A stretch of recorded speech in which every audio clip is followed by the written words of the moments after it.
Samantala sa karagdagan pa nating mga balita, nanawagan naman kahapon si Senador Grace Poe. Napakinggan muna ang mga opinyon at mga pananaw ng mga maritime at international law experts sa panukala mula sa Department of Justice na baguhin ang title ng West Philippine Sea at gawing Sea of Asia. Sabi ng senadora, kinakailangan nating maniwala sa mga eksperto para ma-address ang panukala na palitan ang pangalan ng karagatang ito. Dapat daw anumang mga initiative o anumang gagawin sa hinaharap ay hindi mababawasan ng ating karapatan sa territorial claim sa nasabing karagatan. Dapat mapanatili ang ating karapatan sa exclusive economic zone. Reaksyon ito ng senador sa panukala o plano ng Department of Justice na gamitin ang pangalang Sea of Asia sa halip na West Philippine Sea sa pagkasampa ng reklamo laban sa China sa environmental damages sa Panatag Shoal at Spratly Islands sa susunod na taon o sa 2024. Sinabi niyang suportado niya ang plano ng DOJ na magsampa ng reklamo laban sa China sa pagkasira ng marine resources ng bansa. At sa Senado, patuloy daw nilang itutulak ang mas malaking pondo para sa Navy at Coast Guard para magkaroon ito ng kakayahan na protektahan ng ating karagatan. Sinabi ni Justice Secretary Jesus Crispin Remulla na ang panukalang gamitin ng term ng Sea of Asia ng Pilipinas ay pwede raw maging dahilan para ang magkaroon ng atensyon ng mundo sa mga iba't ibang reklamong isasampa ng Pilipinas at China sa West Philippine Sea region. Kanila daw ipaparating ng body of water ang karagatang ito ay shared resources ng buong mundo. Samantala, nagpaalala naman kahapon si Senador Jinggoy Estrada na magdahan-dahan ang DOJ.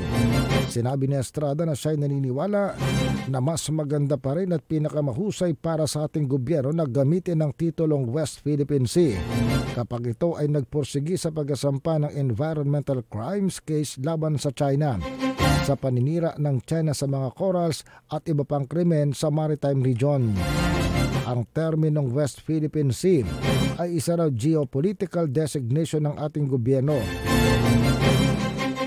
Isang alternatibong pangalan sa bahagi ng South China Sea na nasa loob ng Philippine Exclusive Economic Zone, kung saan meron tayong territorial at maritime claim sa rehiyon, sabi pa nitong si Estrada.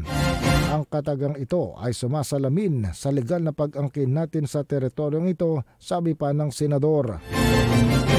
Matatandaan, sabi pa ni Estrada, ng Hague-based UN-backed Permanent Court of Arbitration ay nagbigay ng desisyon kung saan pinapaboran ang pag-aari ng Pilipinas sa West Philippine Sea at ibinabasura ang anumang pag-angkin ng China.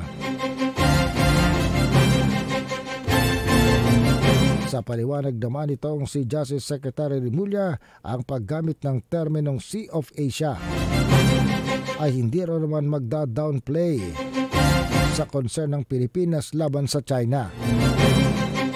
Nagpahayag din si Remulla ng pag-asa na sa pagkasampa ng environmental case, mapupersang China na irespeto ang international maritime laws dahil napakahalaga ng world opinion. Sabi pa nitong si Estrada naman, naniniwala siyang ang DOJ at iba pang mga ahensya ng gobyerno na concern ay maingat sanang pag-aralan ang environmental case na planong isinampa sa The Hague dahil sa mga ginagawang paninira sa mga corals at reef ecosystem ng ating bansa. Wala namang pwedeng pumigil sa atin para magsampa ng kaso, lalo na't mayroong mga kinikilalang international laws at mga agreement gaya ng UNCLOS o United Nations Convention on the Law of the Sea. Ang nakataya lamang dito ay territorial claims at dispute. It's the environmental degradation and destruction by China. Isang paglabag sa obligasyon sa ilalim ng UNCLOS na protektahan at i-preserve ang marine environment. Ang West Philippine Sea ay titulo o pangalan ng karagatan na unang ginamit ng pamahalang Pilipinas sa panahon ng dating Pangulong si Benigno Aquino noong 2011. Ang Aquino administration ang nagsimulang tawagin ang bahagi ng South China Sea na West Philippine Sea noong March 2011 matapos hinaras ng Chinese patrol ship ang Philippine Scientific Vessel at hinakarangan ang mga mangingisdang Pilipinong makapangisda sa Spratly Group of Islands. Sa ilalim ng Administrative Order No. 29 na kanyang nilagdaan noong September 5, ginawang opisyal ni Pangulong Aquino ang pangalan ng bahaging ito ng karagatan na West Philippine Sea. Sa paglagda ng dating Pangulong si Aquino sa Administrative Order No. 29, kasama ritong Luzon areas, ganon din ang karagatan sa paligid, within and adjacent to the Kalayaan Island Group and Bajo de Masinloc, na kilala rin sa tawag na Scarborough Shoal, ito ay tatawaging West Philippine Sea.